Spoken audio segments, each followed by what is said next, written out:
चलो दोस्तों, next question તમને એમ કહેવામાં આવેલું છે કે 0.01 મોલર K4FeCN6 ના જલીય દ્રાવણ. આ પ્રશ્ન પૂછાયેલો છે ગુજરાત બોર્ડ માર્ચ 2012 માં.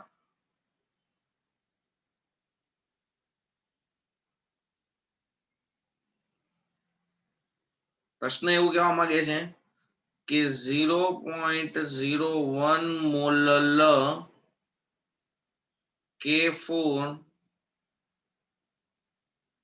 FeCN6 અને પોટેશિયમ ફેરોસાયનાઇડ 0.01 મોલર K4 FeCN6 ના જલીય દ્રાવણમાં ના જલીય દ્રાવણનું ઉત્કલન બિંદુ બરાબર કેટલું? બરાબર છે. દ્રાવક માટે Kb ની કિંમત તમને લોકોને આપેલી છે 0.52 કેલ્વિન કિલોગ્રામ પર મોલ.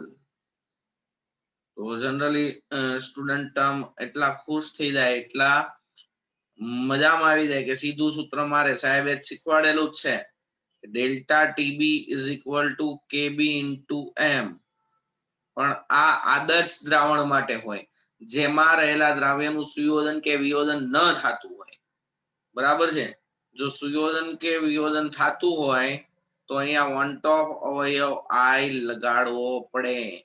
બરાબર છે. આ સૂત્ર લાગે. હવે કેટલા ટકા આયનીકરણ થાય છે એવું કઈ કીધું નથી, પણ ઉપરનો પદાર્થ છે આયોનીય. કેટલા ટકા આયનીકરણ થાય એવું કઈ કીધું ન હોય તો 100% કરી નાખવાનું, 100% સમજી જવાનું. ઓકે, બરાબર છે. સૂત્ર મારશું આપણે. કેટલા ટકા આયનીકરણ થાય છે એવું કઈ કીધું નથી, તો 100% આયનીકરણ સમજી લેશું. તો K4 FeCN6, યાદ રાખજો ખાસ, મોટા કૌંસ વાળા સંયોજન હોય તો મોટા કૌંસની અંદરના પદાર્થનું આયનીકરણ ન થાય તો અહીંયાથી છૂટા પડશે 4 K+ આયનો અને એક આખો છૂટો પડશે FeCN6 -4 આયન. એટલે હાલમાં I બરાબર સીધું લખી દેવાય કેટલું? 5. કાઈ નો આપ્યું હોય તો બરાબર છે. 5 અણુઓ છૂટા પડે છે 100%, એટલે I ની કિંમત 5. તો ડેલ્ટા ટીબી બરાબર થશે 5 ગુણ્યા કેબી કેટલો આપ્યો છે તમને લોકોને? 0.52 ગુણ્યા તમને લોકોને મોલાલિટી આપેલી છે 0.01.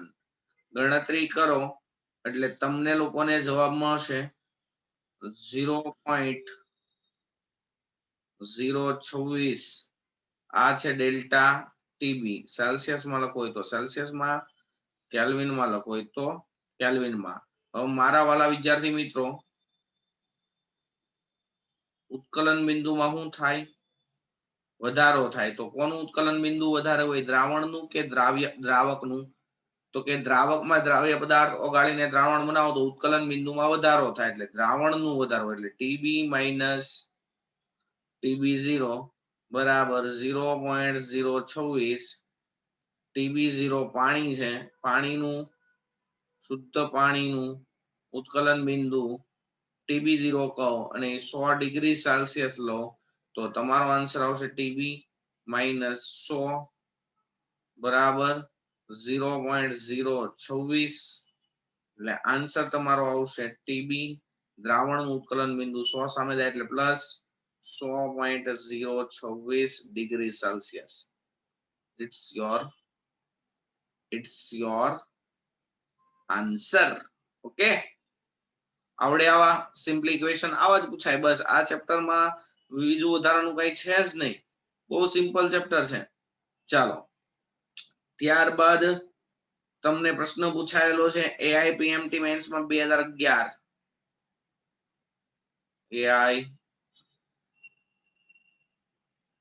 AIPMT 2011 11. ઓકે, ચલો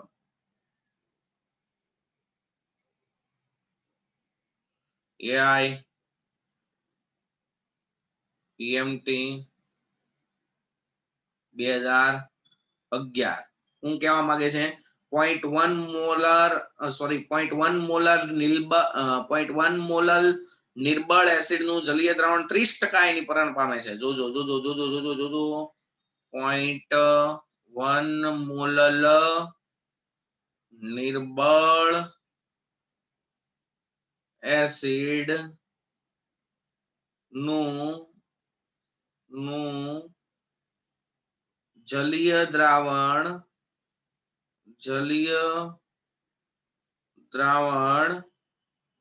30% આયનીકરણ પામે છે. 30% આયનીકરણ પામે છે. તો જો પાણી માટે કે જો પાણી માટે KF 1.86 કેલ્વિન કિલોગ્રામ પર મોલ હોય તો દ્રાવણનું ઠાર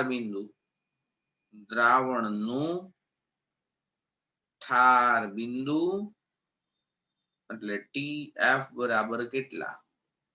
શુદ્ધ દ્રાવક પાણી લીધો, પાણીનું ઠાર બિંદુ ઈ તો આપણે કેટલું લઈશું?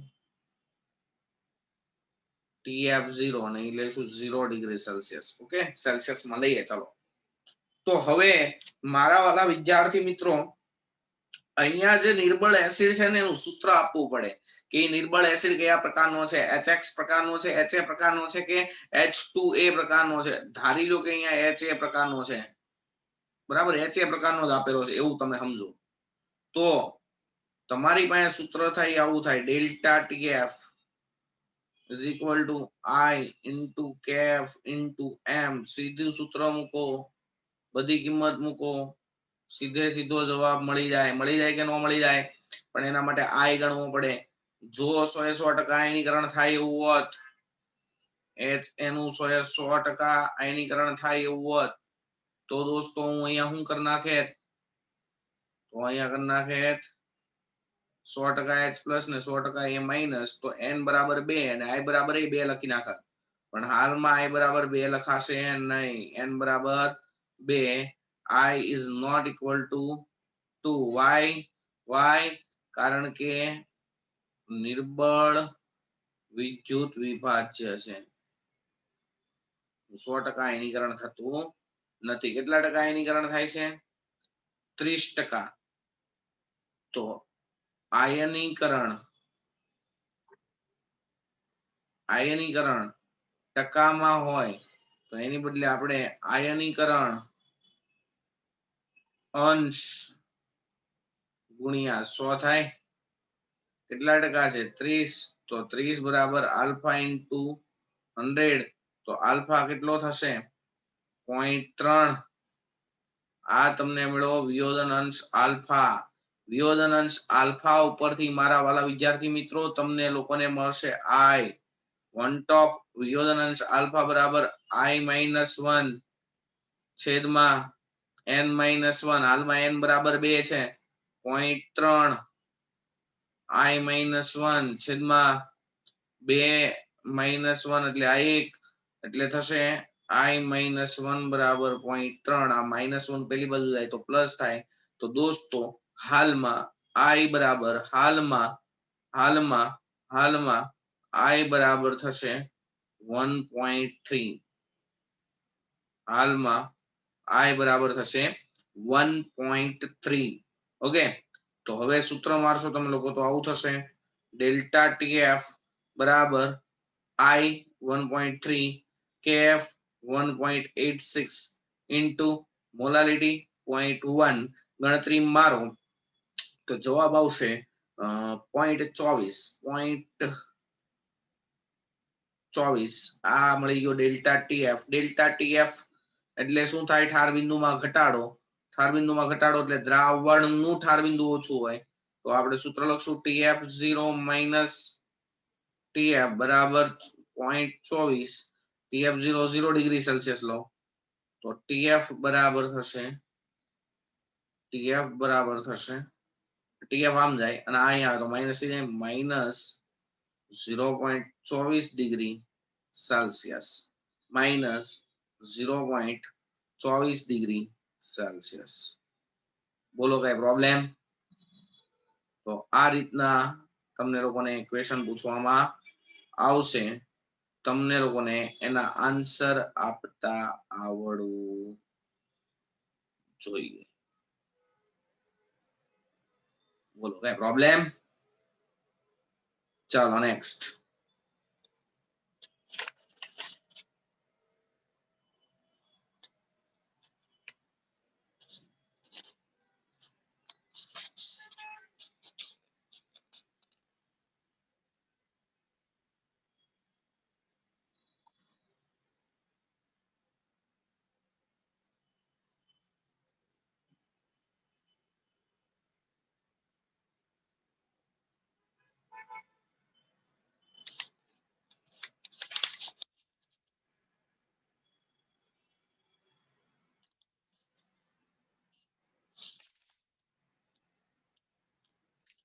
સંખ્યાત્મક ગુણધર્મના સંદર્ભમાં કયો વિકલ્પ સાચો છે જોજો મસ્ત પ્રશ્ન છે ને આવા પ્રકારના પ્રશ્ન પૂછવાની વધારે કોશિશ કરશે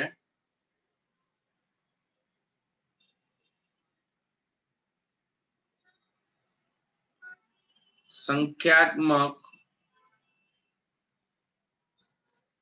ગુણધર્મના સંદર્ભમાં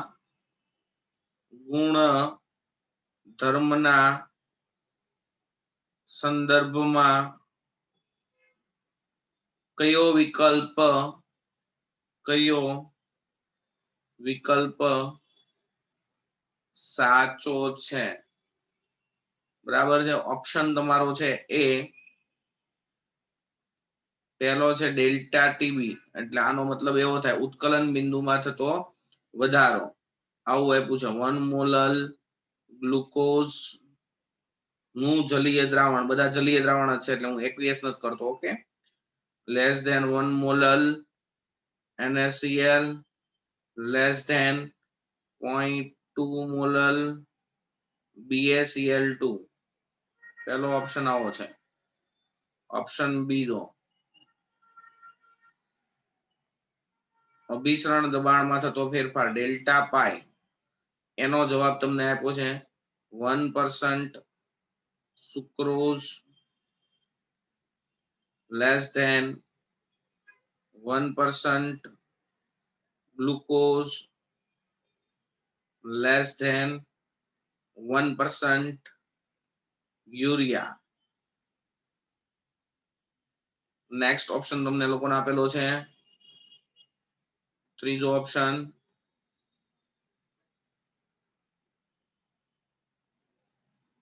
ઓપ્શન ડેલ્ટા ટી બી એટલે ઉત્કલન બિંદુમાં થતો વધારો 0.2 મોલલ BaCl2 less than 0.3 મોલલ NaCl less than 0.3 મોલલ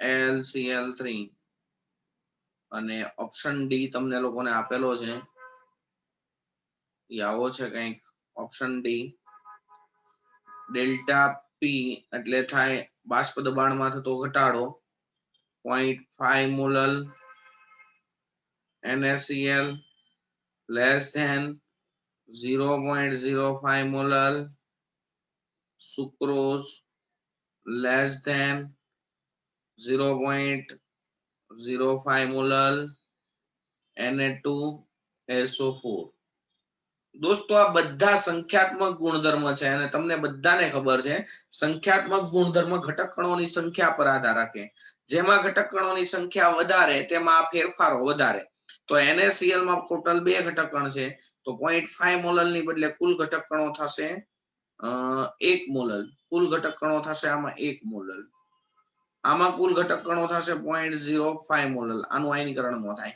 આનું આયનીકરણ 3 આયનો છૂટા પડે, 2 આયન અને એક SO4, તો 3 ગુણ્યા 0.5 એટલે 1.5 મોલર. જેમાં સંખ્યા ગણ વધારે એમાં ફેરફાર વધારે. તો આનો સૌથી ઓછો છે ને, તો આ ઓછો હોય એટલે આ વિધાન કેવું છે? ખોટું. પડી ખબર? નેક્સ્ટ ઉપરનો જાવ. આમાં ટોટલ 1 Ba+2 2 Cl 3 ગુણ્યા 0.2 એટલે 0.6 મોલલ ઘટક કણો છે. આમાં 0.6 મોલલ ઘટક કણો, 2 એક Na+ ને એક Cl- એટલે 2 ગુણ્યા 0.3. અહીંયા એક Al ને 3 Cl ટોટલ 4 ગુણ્યા 0.3 એટલે 4 તેરી 12 1.2. આમાં પણ આ બે માં ઘટક કણોની સંખ્યા કેવી છે? સરખી. બે માં ઘટક કણોની સંખ્યા સરખી હોય તો દોસ્તો ઉત્કલન બિંદુમાં થતો ફેરફાર સરખો હોય. આ પણ કેવો થઈ ગયો? ખોટો. પડી ખબર? ચલો નેક્સ્ટ ઉપર જાઓ.